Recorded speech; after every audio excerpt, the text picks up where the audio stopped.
Bom, boa noite, pessoal. Não sei se é noite ainda ou se já é dia. Bom, mas, de qualquer forma, já é 18h30, então imagino que seja noite lá fora. Bom, é um prazer estar aqui falando com vocês hoje, nesse evento tão grandioso, tão importante, né? Falando de sustentabilidade e inovação num setor tão relevante para a economia do país. Bom, eu vou estar aqui hoje falando com vocês, então, sobre sustentabilidade. Não vou trazer aqui nenhuma fórmula mágica, nenhuma receita de bolo. O que eu quero compartilhar com vocês aqui é o meu aprendizado, né, a experiência, é o que eu aprendi ao longo, né, de quase 20 anos aí de experiência dentro, né, do universo da sustentabilidade. E compartilhar esses aprendizados com vocês, que certamente, para mim, teriam feito bastante diferença lá no início, né? Então, a ideia aqui é esse bate-papo, é esse compartilhamento, né, de informações, de experiências, né? Eu trago aqui o texto, né, o título, e depois eu quero entrar no detalhe com ele para explicar para vocês por que esse título, por que sustentabilidade é jornada e não destino, né? E eu vou falar e explicar para vocês, né, de forma um pouco mais detalhada. Mas antes de falar de sustentabilidade, eu quero falar sobre mim, né? Aqui ele falou um pouco, né, aqui o apresentador falou sobre a Suelen executiva, né? Estou como head de sustentabilidade, diversidade e inclusão no grupo Arezinco. Para quem não conhece o grupo, né, hoje a gente tem 17 marcas no grupo, incluindo 2 plataformas, né, digitais, que é a Troc e o Zezemol. Então, marcas conhecidas, né, provavelmente de muitos, como Arezo, Schutz, Anacapri, Vans, Reserva, são uma das empresas que fazem parte do grupo. Sou formada em engenharia ambiental, engenharia de segurança, tenho quase 20 anos aí de experiência, né, na área de sustentabilidade. Iniciei minha carreira no setor público, experimentei também o desenvolvimento, né, da agenda de sustentabilidade no setor industrial, e há 12 anos, então, atuo focada, né, no desenvolvimento dessa agenda, então, de geração de valor positivo aí na cadeia da moda. Mas essa Suelen, né, executiva, não resume quem sou. Eu sou mais do que isso. Eu quero compartilhar um pouco mais dessa Suelen com vocês. Ops. Eu também sou a Suelen, mãe do Sebastião, esse gurizinho lindo, né, prematuro, apressado, como quase todos da geração dele, né, que chegou bagunçando a minha vida, mas dando um novo sentido para tudo, literalmente. Hoje o Sebastião tem 7 anos, adora jogar futebol, é apaixonado pelo Grêmio, ama pipoca, como vocês podem ver aqui na foto. O Sebastião é a razão do meu viver, né? Ele é o que me dá luz, é ele que me dá energia, que ele me dá empolgação, tudo. Mas ele também me dá medo. Ele me desperta medo todos os dias. Ele me desperta insegurança. E ele faz eu repensar todo dia o que eu estou fazendo. Por vários motivos, né? Acho que é o dilema de toda mãe que é executiva também. O que eu estou perdendo? Podia estar lá com ele agora e eu estou aqui. Quilômetros e quilômetros de distância. Mas eu estou aqui falando de sustentabilidade. Eu estou aqui porque também eu estou trabalhando para deixar um mundo um pouco melhor para ele. Né? Então, nesses dilemas que as mães, principalmente as mães que resolvem não abrir mão, né, da vida executiva, do trabalho, depois que a maternidade vem, é importante que a gente esteja bem, né, com a nossa escolha. E que está tudo bem sentir insegurança, se sentir dúvida, né? Isso faz parte, isso vai acompanhar a mãe o resto da vida, não vai parar. E acredito que, quando o Sebastião tiver 18 anos, essa dúvida continua, esse medo continua. Mas, se a gente estiver feliz e confortável com a decisão e com a escolha que a gente fez, isso, com certeza, vai mudar a perspectiva do que a gente faz e do porquê a gente faz. Além de mãe do Sebastião, eu também sou a esposa do Magnus, meu parceiro há 22 anos, né, a pessoa que segura as pontas lá em casa, quando eu estou aqui, quando eu estou no trabalho, quando eu estou viajando. A pessoa aí que é meu parceiro incondicional e me apoia em tudo o que eu faço. E sem ele, eu não poderia ser a melhor versão que eu sou, a melhor versão de executiva, porque eu não teria segurança, né, de deixar o Sebastião em casa. E eu também sou uma pessoa que levou muito tempo para aprender e entender que, para eu estar bem com os outros, para eu estar bem no trabalho, para eu estar bem na família, eu preciso estar bem comigo mesma. E que, para eu poder cuidar da minha família, para que eu possa cuidar do meu time, eu possa cuidar do planeta e de resolver todos os problemas da banda, eu preciso resolver os meus. Eu preciso cuidar de mim antes de querer cuidar dos outros. E essa mulher da foto aí, que é a minha inspiração, que é a minha maior incentivadora, que é a pessoa que me apresentou um novo mundo com uma nova perspectiva do autocuidado, também é conhecida como minha mãe. Então, ela me levou para esse mundo do autocuidado, para a gente se cuidar, para a gente se olhar antes de olhar para o outro. Bom, essa é um pouquinho de mim, para quem não me conhecia, para quem não conhecia um pouco mais da minha vida, está aqui, mas vocês devem estar se perguntando por que eu estou falando da minha vida se eu vim aqui falar de sustentabilidade, né? Estranho isso. Bom, gente, o que eu vou dizer para vocês? Porque eu quero que vocês gravem uma coisa só, nesses 50 minutos que a gente vai estar aqui juntos, tá? Sustentabilidade, antes de qualquer coisa, é sobre pessoas. É sobre relacionamento humano. É sobre interações. É sobre empatia. Antes de orçamento, antes de números, antes de metodologias, sustentabilidade é sobre pessoas, é para pessoas. E é com as pessoas que a gente faz a sustentabilidade. A gente pode ter o maior orçamento que a gente pode ter. R$ 1.000.000. É pequeno, dependendo da empresa. Eu não faço nada se eu não tiver pessoas engajadas, pessoas alinhadas ao mesmo propósito, pessoas que querem atingir, alcançar o mesmo objetivo. Então, gente, é isso que eu quero que vocês levem. Se tiver alguma coisa que eu gostaria que vocês levassem daqui hoje, é isso, tá? Não esqueçam que, antes de qualquer coisa, sustentabilidade é sobre pessoas. Então, para gravar, sustentabilidade é sobre pessoas e interações humanas. Sem empatia, a gente é indiferente a tudo. A gente precisa ter empatia com o próximo para poder se preocupar em entender os desafios do meu entorno, os desafios que a minha organização está exposta, os desafios dos quais eu faço parte. E é impossível fazer sustentabilidade sozinha. Não tem orçamento, não tem dinheiro, não tem estrutura, não tem tecnologia, não tem sistema no mundo que vai te ajudar a fazer sustentabilidade se não tiver uma rede, se não tiver parceiros engajados, se não tiver um ecossistema de parceiros, fornecedores, aliados, colaboradores, unidos e trabalhando com o mesmo propósito. Tá? Então, é isso, gente. Dito isso, a gente pode falar sobre o título da palestra, que é sustentabilidade é jornada e não destino. Sustentabilidade, muitos de vocês aqui já devem saber, é como essa imagem. Ela não é um caminho linear. Ela é um caminho sinuoso. É um caminho, muitas vezes, esburacado, que exige muita atenção. E sustentabilidade, talvez sempre vai ser assim. Quando eu iniciei a minha jornada, 19 anos atrás, sustentabilidade era vista como um mal necessário. Meu chefe falava: Suelen, tu é um mal necessário dessa empresa. Tu traz, tudo que tu traz é problema ou é custo. Mas tu precisa estar aqui porque é legislação e precisa a gente atender a legislação. Era o tal do mal necessário. Para a gente chegar onde a gente chegou, para eu chegar onde eu cheguei, é claro que a gente tem uma história aí de 19 anos de muito estudo, de muitas informações, de muito conhecimento que trouxe à tona toda a importância desse contexto. Mas eu tive que mostrar que sustentabilidade era mais do que cumprir legislação dentro da empresa. Eu tive que mostrar que sustentabilidade é sobre gerar valor ao negócio, ao produto.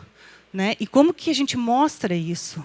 Mostrando os benefícios que a sustentabilidade traz para os negócios, os co-benefícios, aqueles benefícios que, às vezes, eu não consigo mensurar com os números lá no resultado financeiro da empresa.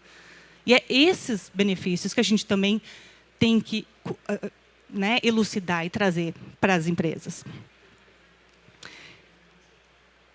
E aí, eu quero dizer que a sustentabilidade, ela não tem uma linha de chegada. A sustentabilidade, ela é uma jornada, é a jornada que a gente constrói todos os dias. Se a gente entender que a sustentabilidade é a jornada e não destino, a gente não vai se frustrar nesse caminho. A gente não vai desistir. A gente não vai achar que está longe demais do destino, porque o destino não existe, porque a estrada ela está em constante mudança. Então, esse talvez seja o segundo ponto que eu gostaria que vocês gravassem e levassem para casa. Não existe linha de chegada. E nunca vai existir. Não busquem por essa linha. Se preocupem no que estão fazendo agora. Sustentabilidade é o que a gente decide fazer melhor todos os dias. De uma forma diferente do que a gente fez ontem. E não necessariamente isso tem relação com o investimento. Né? É fazer o que é certo de se fazer, que muitas vezes não custa nada. Né? Então, é esse o ponto também que a gente não pode esquecer. Não esperem chegar, mas quando eu conseguir a certificação tal, tá tudo certo. Não está, porque vai ter outra certificação, porque vai ter uma outra coisa, porque vai mudar a legislação, eu vou precisar pensar em outras situações, porque vai acontecer alguma coisa, eu vou ter que me adaptar àquele contexto. Então, a sustentabilidade é o passinho que a gente dá todos os dias. E o passinho pode ser grande, pode ser pequeno. Eu posso dar 2 para frente, 1 para trás. E, mesmo assim, eu estou trabalhando a sustentabilidade. E a sustentabilidade não é só para empresa grande. Mas aqui a Suelen está falando em nome da Arezenco, tem 17 marcas. Antes estava o Edu e a Regina falando, né, da Renner, maior varejista do Brasil. A sustentabilidade é para qualquer um. É para todos. Até para o bar da esquina. Porque sustentabilidade é sobre a atitude, é sobre escolhas, é sobre fazer o que é certo fazer. Tá? Então, vamos lá. E aqui eu trago, antes, né, de trazer um pouco e compartilhar com vocês essa minha experiência, meus aprendizados, né, ao longo desses anos, trabalhando com sustentabilidade, eu acho que é importante a gente entender por que a gente precisa falar de sustentabilidade. Para a gente saber por que fazer, a gente precisa entender os porquês antes. Né? Então, eu gosto sempre de trazer os porquês. Porque nem sempre é óbvio para as pessoas, e a gente sabe que o óbvio sempre precisa ser dito. Né? Então, primeiro, porque a gente está falando do setor têxtil, né? Que é um setor que está na casa de quase todos os brasileiros, de milhões de pessoas no mundo, através da roupa, através de artigos, né, de decoração, através de automóveis. Ela está em tantos produtos que acompanham a nossa vida e está em tantos lugares que ela é quase insubstituível. Então, tem uma relevância importante dentro do nosso contexto de vida, o setor têxtil. É um setor que, segundo a BIT, se eu não me engano, empregou 1,32 milhões de pessoas diretamente em 2022. E, se a gente contar os indiretos, foram mais de 8 milhões. Então, a gente está falando também de um setor, do segundo setor que mais emprega no Brasil. Então, é relevante. Então, a gente tem um motivo importante, ela gera impactos positivos, como esse que eu estou trazendo. Mas, além dos impactos positivos, ela também é parte, né, de problemas globais. Problemas globais que a gente sabe que estão afetando o nosso clima, que estão afetando o meio ambiente. Eu trago aqui alguns desses exemplos. Né? Quem nunca viu essa foto? Essa foto do deserto do Atacama, ali do deserto onde a moda do mundo está sendo descartada. Né? E essa moda, ela é feita de quê? Têxtil. A gente teve, no painel anterior, não me recordo quem falou, da responsabilidade compartilhada. É a responsabilidade compartilhada. Não fui eu que descartei. Bom, mas esse produto sai de algum lugar. Alguém comercializou. Para alguém comercializar, alguém produziu esse tecido. Para alguém produzir esse tecido, alguém fiou. Teceu. Então, existe a responsabilidade compartilhada de toda essa cadeia. Então, dizer que esse problema não é meu, não existe. É de todos nós. Inclusive nós, consumidores. Porque a indústria da moda é a segunda que mais polui o meio ambiente no mundo. Aquela história que a gente já ouviu falar, só perde para a indústria do óleo e gás. Né? A gente sabe de todos os efeitos do setor. Porque o setor, como um todo, né, elimina químicos tóxicos, né, utiliza químicos, né, no processo produtivo, e isso pode parar em rios, que acaba contaminando, né, recursos hídricos. Em 2011, o Greenpeace iniciou uma campanha justamente com o nome de Detox para eliminar então esses produtos que causavam esses danos, né, os produtos tóxicos que eram utilizados nos produtos têxteis, justamente, né, para garantir essa segurança das pessoas e dos ambientes, né, onde eram feitos esses produtos, principalmente esse movimento iniciou na China. Então, tem motivo, né? E eu estou dando aqui as razões para vocês. Quase 3 milhões de crianças e adolescentes ainda trabalham no Brasil, e 114 mil, 3,8, quase 4, estão na indústria têxtil. A gente ainda está falando de trabalho infantil. Hoje. No Brasil, de 95 a 21, 675 pessoas foram escravizadas no setor da moda. Mulheres são as maiores vítimas. A gente está falando de trabalho análogo escravo, 2021. E porque o setor da moda, como um todo, é responsável por 8% das emissões de CO2 do mundo. Ah, mas isso aqui não tem a ver comigo, porque eu não tenho indústria, eu não emito, eu tenho filtro, eu tenho um monte de coisa. Enfim, as consequências disso a gente está vendo na TV, né? A gente está vendo o que está acontecendo na ilha de Maui, a gente está vendo o que está acontecendo no Canadá. E eu vi de perto o que aconteceu no Rio Grande do Sul, há 2 meses atrás, 1 mês atrás. 2 ciclones, em 2 semanas, que deixou mais de 30 mil pessoas desabrigadas. Nunca tinha acontecido isso na história. Nunca. Sabe o que aconteceu, além de ter essas 30 mil pessoas desabrigadas? O comércio fechou por 2 dias. Comércio, escola, serviço, 2 dias fechado. E o que significa comércio fechado? Prejuízo. Então, mudança climática afeta muito mais o meu negócio do que a gente imagina. E ficar 2 dias fechado, vocês sabem bem o que gera isso no final do mês. Principalmente no mês das mães, né? Mas então, o que a gente tem que fazer? Por onde a gente deve começar? Como eu falei, eu não trouxe aqui nenhuma receita de bolo, nenhuma receita milagrosa, né? Eu trouxe aqui o que eu aprendi. E que eu gostaria, talvez, de ter ouvido lá atrás, quando iniciei minha carreira, porque teria me poupado energia, recurso, né? Orçamento. Nem tudo serve para todo mundo, né? E tudo precisa ser avaliado, né? O contexto. Mas é importante que, antes da gente começar a querer colocar sustentabilidade em prática dentro das empresas, a gente faça um exercício antes de reflexão. Porque a gente precisa focar naquilo que, de fato, é importante para o negócio. E não para aquilo que eu acho que é importante ou aquilo que a TV está dizendo que é importante. Eu preciso olhar para o meu negócio antes e entender o contexto. Porque, a partir desse contexto, de eu entender aquilo que, de fato, é material para o meu negócio, é que eu vou poder focar e trabalhar, de fato, naquilo que vai gerar valor, naquilo que vai reduzir os riscos, naquilo que vai me abrir oportunidades. E eu trago, então, um pouquinho aqui do que eu faria hoje se eu começasse do zero. Conheça seu público, primeiro. Eu preciso saber quem é meu público. Não só quem é meu cliente, quem é meu fornecedor, mas quem são todas as pessoas que interagem com o meu negócio, ou que têm o poder de influenciar o meu negócio, ou que eu posso influenciar através das minhas atividades. Eu preciso entender quem são essas pessoas, que são aqueles famosos stakeholders, né? Quem são eles? E qual é a relação que existe entre a gente? Eles podem influenciar meu negócio ou eu influencio a vida deles? Qual é o nível de influência que eu posso gerar? Qual é o nível de influência que ele pode gerar no meu negócio? Eu preciso entender e classificar essas influências. Eu preciso entender quais são as expectativas desses públicos. O que eles querem? O que eles esperam? É importante para o meu negócio atender essas expectativas? Essas reflexões elas precisam ser feitas.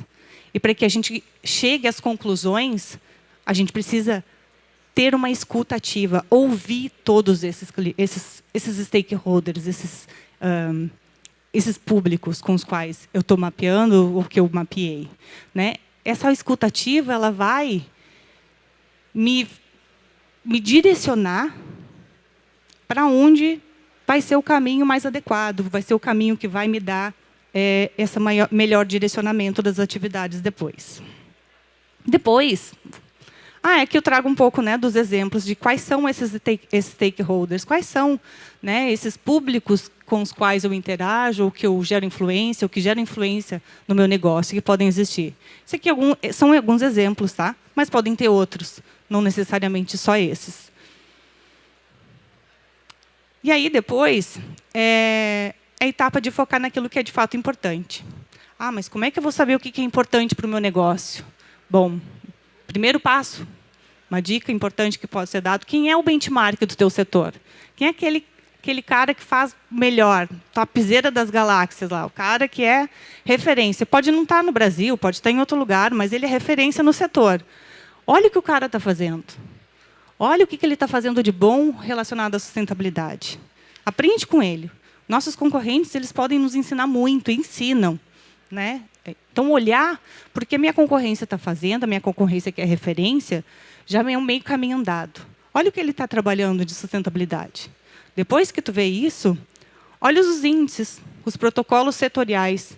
Muitos setores eles já têm protocolos definindo quais são os temas que eu preciso trabalhar. Moda é um deles. Né? Então, já tenho ali um checklist, basicamente, ou alguns temas que são obrigatórios trabalhar. Por exemplo, na moda, eu não posso falar de moda e sustentabilidade sem falar de gestão de cadeia de fornecedores. É um tema mais importante no nosso setor. Né? Então, é um tema material já por premissa. Depois que eu faço essa avaliação, já escutei meus stakeholders, né? Eu já analisei meus concorrentes e vi o que eles estão falando relacionado à agenda de sustentabilidade. Eu já olhei os índices, né? Já olhei os protocolos. Então, a partir disso, eu vou fazer vou fazer essa seleção do que é material, que de fato é importante para o meu negócio. É claro, não é tão simples como eu estou dizendo, existe uma metodologia. Né? Eu estou aqui falando de forma simples, né? Para a gente poder entender e materializar um pouco essa jornada. Então, com essa materialidade, então tá. Então, eu vi lá que o fornecedor, meu par está falando de água e resíduos. O protocolo diz que eu preciso falar de cadeia de fornecedor. Né? E tem outras frentes lá, os meus stakeholders falaram que eu preciso olhar para a segurança do trabalho, que eu preciso olhar, enfim, para outras questões, né, direitos humanos. Então, eu já tenho alguns temas aqui para poder... então, se a gente já tem esse levantamento, são esses pontos, são essas referências que a gente vai... trabalhar, investir nossa energia, investir o tempo, investir o orçamento naquilo que, de fato, é material para o negócio. E priorizar, né, gente? Eu sempre falo, quem está iniciando a jornada, não adianta querer abraçar o mundo com as pernas, porque não vai conseguir. Né? Precisa definir poucas e boas batalhas para poder aprofundar, porque o tema de sustentabilidade é sobre profundidade e não superficialidade. Né? Então, aquilo que tu definir fazer... faz com profundidade, com consistência, com cadência, né, para, de fato, mostrar, né, a sustentabilidade do que está sendo feito. Depois, é importante a gente reduzir os riscos e potencializar as fortalezas. Né? Com esses temas já definidos, com os temas materiais, né, escolhidos, definidos, entendidos, é importante a gente definir metas e objetivos para cada um desses temas. Quais são as metas? Onde eu quero chegar em cada um desses temas? Traça esse caminho. Traça qual vai ser o passo a passo até eu chegar naquele objetivo que eu tenho. Compartilhe esse plano com quem vai estar envolvido nessa jornada. Né? Como eu falei, a gente não faz sustentabilidade sozinho. Então, vou precisar de um time, vou precisar de área X, Y, Z. Essas áreas precisam saber qual é o plano para elas poderem trabalhar junto contigo para esse plano acontecer. Engajamento, comunicação transparente dentro, né? Eu estou falando aqui da comunicação interna ainda, é extremamente fundamental para a construção de cultura, para entendimento, para conhecimento do pertencimento das pessoas que vão estar envolvidas na jornada. Acompanhe o avanço, é importante se definir poucos e bons indicadores também que vão te ajudar, né, nessa jornada de entendimento de como eu estou de acordo com aquilo que eu me propus a fazer. né? Controlar aquilo que a gente não controla, né? A gente não conhece, a gente não evolui, né? Então, é importante sempre ter esses indicadores, né, para medir todos esses avanços. Busque aliados, né? Como eu falei, precisamos de aliados, parceiros, fornecedores, né? Enfim, pessoas que vão estar engajadas e vão estar alinhadas contigo para avançar nessa mesma direção. E comunique sempre com responsabilidade e transparência. E eu estou falando da comunicação para fora, né? É muito importante trabalhar uma comunicação transparente e responsável, né? É não falar greenwashing, né? Cada vez mais está sendo pauta de discussão. Em alguns países já virou, né, tema até de ações judiciais. Então, a gente tem que ter muito cuidado com a forma como a gente comunica sustentabilidade, até para não colocar ela, né, num balaio comum e minorizar os esforços de quem, de fato, está fazendo, né, com seriedade. Bom, então eu trago aqui um resuminho dos 8 passos, né, que eu trago aqui como esses aprendizados, como esse resumo, como, né, enfim, esse aprendizado da minha jornada, que seria, então, primeiro, definição dos stakeholders. Eu preciso saber quem são, né, os parceiros, né, quem são os públicos com os quais eu me relaciono dentro da minha jornada, dentro da minha existência. Identificação dos temas relevantes, né, é importante fazer, então, um benchmark, né, e documentos de referência, como essa etapa, né, de identificação de temas. Priorização dos temas, face aos impactos, né, internos e externos, o quanto eu impacto esses parceiros externamente, o quanto eles podem me impactar. Priorização dos temas face à relevância para o negócio, o quanto esses parceiros, esses stakeholders têm o poder de gerar impactos no meu resultado financeiro, o quanto esses aspectos, os sistemas materiais vão poder afetar o resultado do meu negócio, de forma financeira aqui falando. Matriz de materialidade, que é a priorização, então, desses temas. Definição de metas e objetivos, comunicação, engajamento e acompanhamento dos avanços. Então, esse seria um resumo aqui dos 8 passos. Tá? Dica de ouro. Não se compare. Jamais. Jamais olhe para a grama do vizinho e ache que ela está mais verde que a de vocês, porque ela tem uma possibilidade de estar pintada. Né? Então, é uma dica que eu sempre dou. Essa comparação ela não deve ser feita justamente por isso. Não pense que a sustentabilidade não é para a sua empresa. E, se for preciso, dê um passo para trás. Tá? Não é feio recuar. Não deixa, né, de ser mais sustentável se eu voltar atrás de uma decisão. Pior é mentir. Pior é empurrar o problema com a barriga ou esconder debaixo do tapete.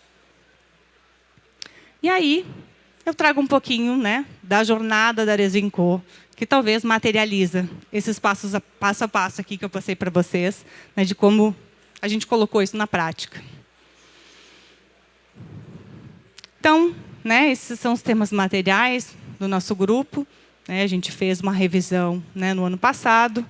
A gente não teve uma mudança significativa nos temas. Né, a gente priorizou aquilo que ficou ali no laranjinha escuro e no laranjinha fraco, que é o crítico e o alto risco, né? Depois a consulta com os stakeholders, depois de fazer, né, essa avaliação do benchmark, avaliação dos protocolos e documentos de referência, a gente chegou em 9 temas que seriam priorizados e focados para se trabalhar dentro da estratégia da Arezinco, porque são temas, né, materiais para o grupo Arezinco. Só que falar desses 9 temas não é uma coisa fácil, né? Não é uma coisa fácil de engajar, não é uma coisa fácil de materializar. Então, para que a gente pudesse trabalhar uma comunicação melhor, mais clara, mais engajadora, né, e até organizar um pouco mais o trabalho, o desdobramento e estratégia desse trabalho, a gente organizou esses 9 itens em 4 pilares. Esses 4 pilares, basicamente, resumem o que é material, o que é a materialidade do Grupo Arezinco. Então, ele tem uma vertical que é a produção responsável, né, que engloba todo o trabalho realizado dentro de cadeia de fornecedores. Apesar da gente ter fábrica própria, a gente depende, né, de uma cadeia ainda que representa uma boa porcentagem da nossa produção. Uma transversal que é meio ambiente saudável. Outra, pessoas empoderadas. E um quarto que é transversal às outras 3, mas que a gente achou que era relevante trazer como pilar, que é a comunicação transparente, porque cada vez mais, né, a transparência da comunicação e da informação se faz necessária para a gente superar alguns desafios. A gente tem compromissos públicos atrelados a esses pilares, que têm relação direta com os 9 temas materiais. Eu trago aqui algum deles, mas vocês podem acessar o nosso relatório anual, que foi publicado em abril desse ano. A gente tem lá todos os compromissos públicos do grupo, né, atrelado aos 4 pilares. E eu vou abrir um pouquinho aqui cada um dos pilares para vocês entenderem o que tem dentro, né? Quais são os principais projetos, ações, iniciativas dentro de cada um desses 4 pilares. Bom, produção responsável, né, então diz respeito à cadeia de produção, né, toda a responsabilidade socioambiental com relação à nossa cadeia. A gente tem um trabalho voltado para a gestão de fornecedores, né? A gente é uma empresa, né, certificada da BVTEX, a gente exige isso dos nossos parceiros, né? A gente também tem uma área de auditoria que faz um trabalho de auditoria também na cadeia. A gente tem um trabalho de rastreabilidade do couro, que foi um projeto que iniciou no passado, mas com muita profundidade, com muita intensidade, aí tem sido um dos principais projetos da companhia, quando a gente olha para a sustentabilidade, que tem o objetivo aí de garantir que nossa matéria-prima não tem relação com desmatamento ou terras, né, em conflito. Certificação de fábricas próprias, a gente também trabalha, além da BVTEX, com origem sustentável, que é um selo específico do setor calçadista, né, que atende aí um universo, né, bem abrangente dentro da sustentabilidade, mas bastante focada no setor calçadista. Quando a gente vai para o pilar de meio ambiente saudável, né, a gente trabalha aqui 3 grandes frentes dentro desse pilar, que é de materiais, né, matérias-primas sustentáveis. A gente tem uma lista de atributos e compromissos atrelados, né, ao uso de materiais com menor impacto ambiental. A gente tem todo um trabalho aí feito, né, relacionado a químicos restritos. Uma frente de economia circular, né? A gente tem a Troc, que é uma empresa do grupo que tem como modelo de negócio a economia circular, que presta serviço para as marcas do grupo atrelado a esse tema. A gente tem, né, todo um trabalho de logística reversa pós-consumo, né, tanto na reserva, né, quanto na Arezzo. Temos o nosso parceiro aí que viabiliza presente aí. Como eu falei, tudo depende de parceiros, né, para acontecer. E um tema, né, um tema importante dentro do pilar de meio ambiente saudável, que é mudanças climáticas, né? A gente é uma empresa também que aderiu ao Pacto Global, a gente aderiu ao Science Based Target, a gente tem um compromisso, né, com Business Ambition, a gente submete a nossa meta do SBTi em setembro desse ano. Então, a gente tem um compromisso com essa agenda climática de redução de 30% até 2030 e ser net zero até 2050. Então, a gente tem uma agenda grande envolvendo o clima, que envolve Escopo 3, que envolve nossa cadeia de produção, né? É um desafio grande. A gente, né, como a Regina trouxe antes, né, a gente não, como a gente faz o nosso negócio hoje, não vai ser como a gente vai alcançar a nossa meta. A gente precisa virar essa chave de uma forma muito intensa e profunda a partir de agora, e a cadeia tem que vir junto com a gente, não tem outra forma, né, da gente fazer essa virada sem o apoio dos nossos parceiros e fornecedores. A Alme, né, que eu sempre trago a Alme como um case dentro do grupo, né, porque ela consegue trazer esses 4 pilares de uma forma muito material, muito clara, né? Então, a Alme é uma empresa pequena dentro do grupo, que trabalha com sustentabilidade. Basicamente, ela é 5% carbono neutro. Todos os produtos desenvolvidos na Alme passam por uma análise de ciclo de vida, né? A gente faz essa pegada, né, de carbono do produto para entender qual a emissão dele, para a gente poder, antes de produzir, antes de escalar, né, entender quais são as substituições de processos e materiais que podem ser feitos para reduzir essa pegada. Eles são produtos que têm rastreabilidade, né? Então, todo produto tem um QR Code que o cliente pode ver toda essa jornada que esse produto, né, passou lá desde a matéria-prima. A gente tem um serviço de logística reversa na loja para os clientes que queiram descartar esses produtos no fim de vida. Ele é sem gênero, vai do 33 ao 43 para homens, mulheres, crianças, né? Para quem quiser usar. E ele tem impacto social local, ele é produzido 100%, né, na região do Vale dos Sinos, que fica no Rio Grande do Sul, né? Então, 100% brasileiro. Esse é um modelo maravilhoso, que é o Carbon Neutral, né? Essa sola aqui é a topografia do Rio Jari, que é aquele carbono que a gente não consegue reduzir através da substituição de materiais e processos, a gente compensa em carbono, né, comprando créditos de REDD, né, que são aqueles créditos que protegem a floresta em pé e através dessa proteção da floresta em pé, geram créditos de carbono. Então, do Vale do Jari fica na Amazônia. Esse aqui é a topografia de lá, de onde a gente compra esse crédito para poder dizer que o tênis, que toda a linha, né, inclusive todos os produtos da Alme, são carbono zero.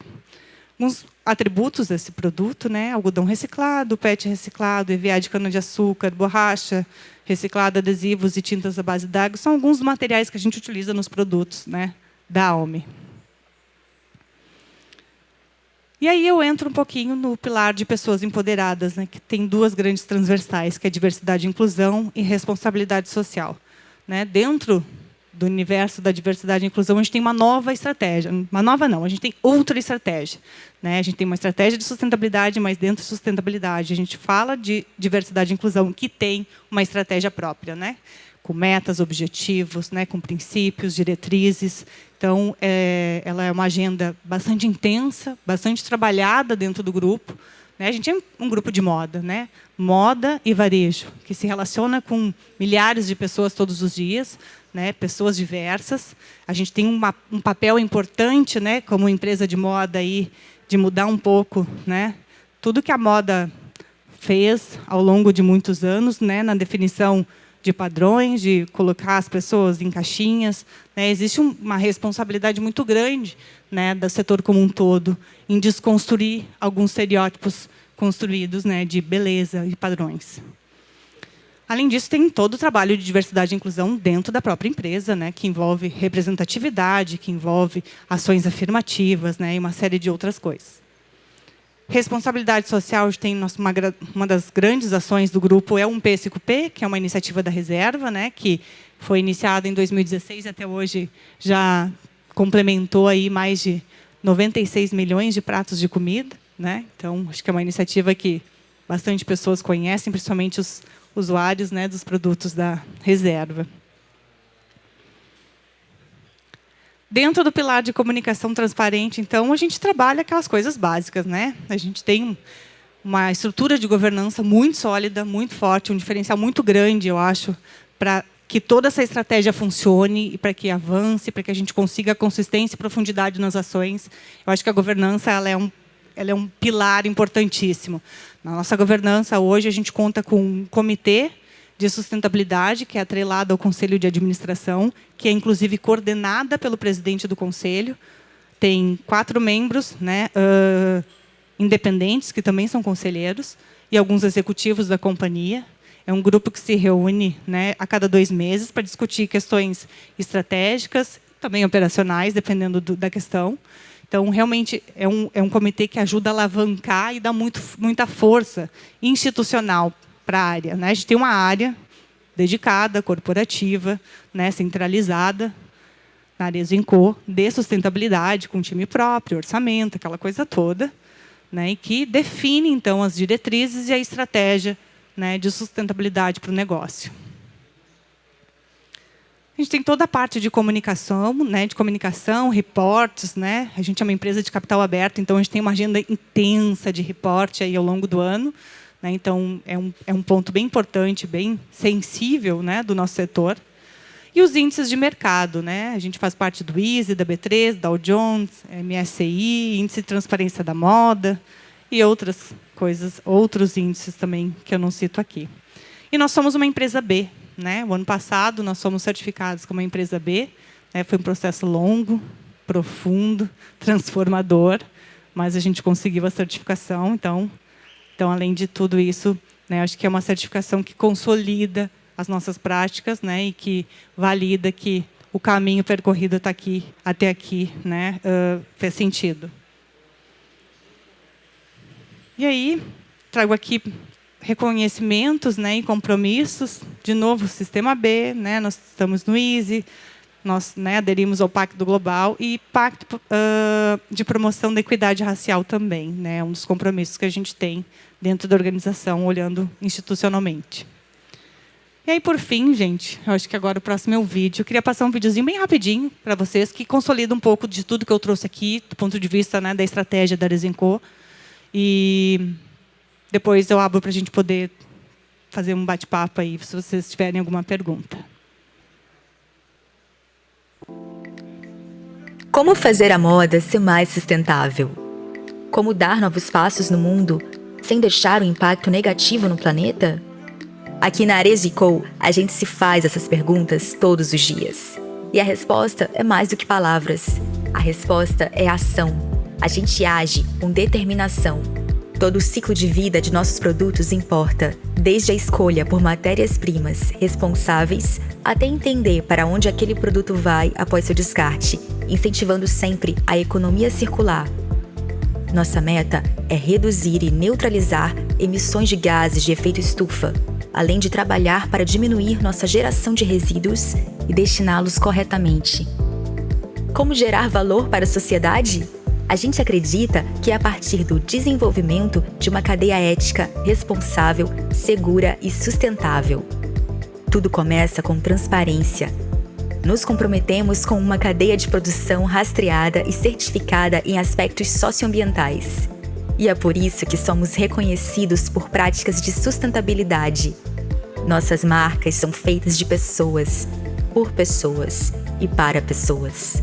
Fazemos questão de proporcionar um ambiente inclusivo, seguro e próspero para todos. Investimos no desenvolvimento de colaboradores e parceiros, além de agir com responsabilidade social nas comunidades do nosso entorno. A jornada por um mundo melhor só começou e temos orgulho de ajudar a construir esse caminho. A Arezinco quer um amanhã mais consciente, responsável e diverso. E você, vem com a gente?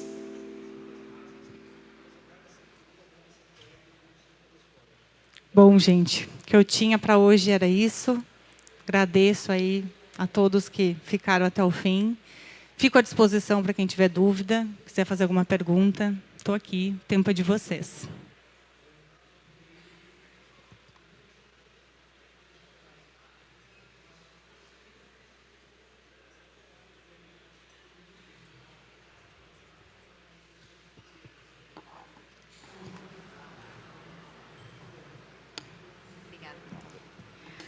Olá, tudo bem? Boa noite.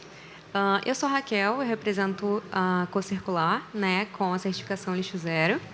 Eu queria entender um pouquinho mais, né, vocês passaram falando sobre a questão da gestão dos resíduos, né? Queria entender um pouquinho mais como funciona e se vocês já ouviram falar na certificação Lixo Zero, né, se vocês teriam interesse, então, em abrir ali, né, uma discussão para a gente conseguir alinhar alguns pontos. Boa noite, obrigada pela pergunta. Não conheço, gostaria sim de conhecer. Vamos conversar depois, trocar, né, telefone, para a gente poder falar sobre isso. Bom, nossa operação de gestão de resíduos, né, hoje ela está bastante focada na nossa operação Fabril, né. A gente tem um compromisso de lixo zero, né, então de descarte em aterro zero, né, a gente fala. E esse compromisso se estende à nossa cadeia também de parceiros, né? Então a gente trabalha com alternativas, desenvolvimentos e soluções, né, para que esses resíduos dos nossos processos produtivos não sejam descartados em aterro. A gente tem alguns experimentos que inclusive são testados na ALME, né, de reinserção, né, de resíduo em palmilhas, né, e outras soluções que acabam sendo testadas. A gente fala que a ALME acaba sendo o nosso laboratório de inovação, porque é onde a gente testa muita coisa para escalar para o negócio como um todo. Mas basicamente, né, essa é a nossa operação de gestão de resíduos. Obrigada, Suelen.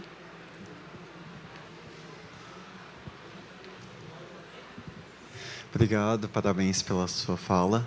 Queria saber como vocês fazem esse diálogo com as marcas. Então, como é essa estrutura de governança? Se a Arezinco define as diretrizes e as marcas simplesmente cumprem? Se existem metas específicas por marca, se existe uma estrutura de governança específica por marca, e um pouco de como é essa comunicação, porque existe a diferença da comunicação corporativa, né, essa que é institucional e de marketing, que é muito pulverizada, que você perde controle um pouco ali do discurso. Então, eu queria entender um pouquinho melhor desse desafio. E parabéns pela apresentação e pelo esforço. Obrigada, querido. Então, a gente tem, né, uma comunicação institucional dentro do grupo, que fica, né, dentro da Arezinco. A estratégia de sustentabilidade, ela é uma só para todas as marcas do grupo, né? Então, essas diretrizes que eu passei, elas são para todas. Aqueles compromissos públicos que estão listados ali e também continuam, né, de uma forma mais completa no relatório, elas são para todas. O que as marcas fazem, elas têm a flexibilidade de subir a régua, baixar jamais, né? Então, assim, a gente sabe, né, que a gente é uma empresa de capital aberto, a gente é uma empresa listada na bolsa, né? Então, do ponto de vista do nosso stakeholder acionista do mercado, nós somos uma única empresa. Então, a gente precisa ter uma única diretriz quando a gente fala em sustentabilidade. Então, é isso que a gente tem. A gente tem uma única estratégia, compromissos públicos que são compartilhados com todas as marcas, mas as marcas elas têm essa flexibilidade de fazer suas próprias metas, né? De acordo com sua maturidade, de acordo com o seu contexto. O que acaba acontecendo, muitas vezes, é que elas também, como voz de marca, né, como marketing, marca, eles falam, às vezes, né, por conta própria, sem esses alinhamentos. É um desafio constante que envolve engajamento, envolve cultura, né? A Arezinco é uma empresa que cresceu comprando empresas, né? Ela tem um processo de crescimento inorgânico muito grande. Então, falar de sustentabilidade dentro desse contexto é mais desafiador ainda, porque a gente agrega empresas que têm outros níveis, né, de maturidade e entendimento do contexto da sustentabilidade. Então, isso também acaba sendo um exercício mais complexo quando a gente tenta internalizar, né, essa cultura e definir essas diretrizes únicas. Não é uma coisa fácil, é dia a dia, né, mas a gente não desiste, a gente está sempre ali, né, e a comunicação ela se dá muito na interface mesmo, né, no contato com as lideranças, né, das áreas, das marcas, enfim, é um cara a cara mesmo.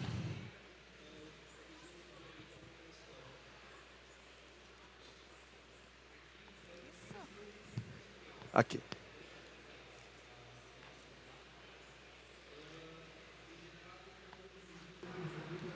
Primeiro, parabéns pela apresentação. Eu sou a Jéssica, sou executiva na empresa CGS.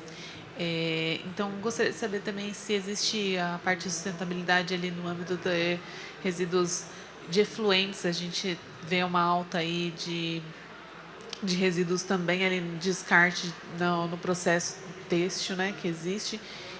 O ZDHC hoje é um projeto muito grande que vem crescendo entre as marcas. E se vocês têm uma visão aí também em relação a esses tipos de efluentes que são descartados na natureza. Bom, obrigada. Nas nossas operações, a gente não tem geração de efluente, né? Porque a gente é confecção calçadista, ou, né, a gente não tem fábricas próprias, por exemplo, no têxtil, só no calçado. Então, a gente não tem essa produção, a gente só tem máquinas que fazem montagem do sapato e das suas peças, né? Não tem geração de efluente nesse processo. O que a gente tem trabalhado é a nossa cadeia de produção, que aí sim, né, tem a geração de efluentes, a gente tem, né, todos os requisitos relacionados à conformidade ambiental que trabalham os aspectos, né, ambientais, dentre eles a questão da geração dos efluentes. A gente ainda, né, não se associou ao ZDHC, mas a gente utiliza como referência o ZDHC para definir toda a estratégia de químicos, né? Então, é um movimento, né, que a gente vem trabalhando, né? Talvez não na velocidade como a gente gostaria, até porque a Reserva, que é a nossa empresa, né, de têxtil, entrou para o grupo não faz muito tempo, então a gente ainda está fazendo esse discover dentro da cadeia para entender as complexidades, né, e as nuances de todo esse processo. Mas o que a gente tem visto é que a nossa cadeia, numa linha geral, né, que trabalha, que tem essa geração de efluente, do têxtil principalmente, né, as tecelagens, elas têm iniciativas muito concretas e consistentes dentro do âmbito da sustentabilidade, certificações, enfim. Então, é uma coisa que a gente, né, nas visitas, nas auditorias, a gente percebe que tem uma maturidade já significativa dentro do setor, dentro dos nossos parceiros. O Suelen, aqui, é o Fábio, da Semear Ecotêxtil. Eu fiquei curioso de se entender melhor a Troc. Como é que funciona a Troc? Beleza. A Troc é uma plataforma de resale. Ela revende produtos usados, né? Então, ela tem, na sua essência, né, a economia circular aí como modelo de negócio. E ela ela atua dentro do negócio como um todo como uma prestadora de serviço. Então, a gente conecta, né, as bases de clientes, né, por exemplo, da Arezzo, da Schutz, para trazer esses produtos para dentro da Troc, né? Porque, além de usar sapato, a cliente Schutz, a cliente Arezzo também se veste. E essa roupa, então, pode ir para a Troc e, de novo, na Troc gerar, né, um movimento, aí, um produto que a cliente vai ganhar e a Troc também, né? Então, a gente fala que a Troc faz a moda circular, ela incentiva essa moda circular, né? Tipo brechó? Tá? Isso, exatamente, de produtos premiums, né, a gente fala. Né? Então, tem uma lista lá de marcas, enfim, ela trabalha nessa linha premium, né, justamente até porque se conecta também com o cliente do Grupo Arezzo&Co, né? Então, tem essa conexão, esse casamento perfeito aí entre, né, bases de clientes. Mas, basicamente, é isso. Okay, obrigado. De nada.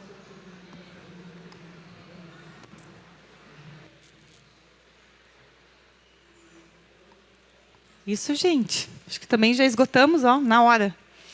Bom, mais uma vez, obrigada aí a todos. Eu vou estar por aqui, vou estar aqui amanhã também. Quem quiser ir tomar um café, conversar mais sobre o tema, estou à disposição, tá, gente? Um abraço, boa noite para vocês.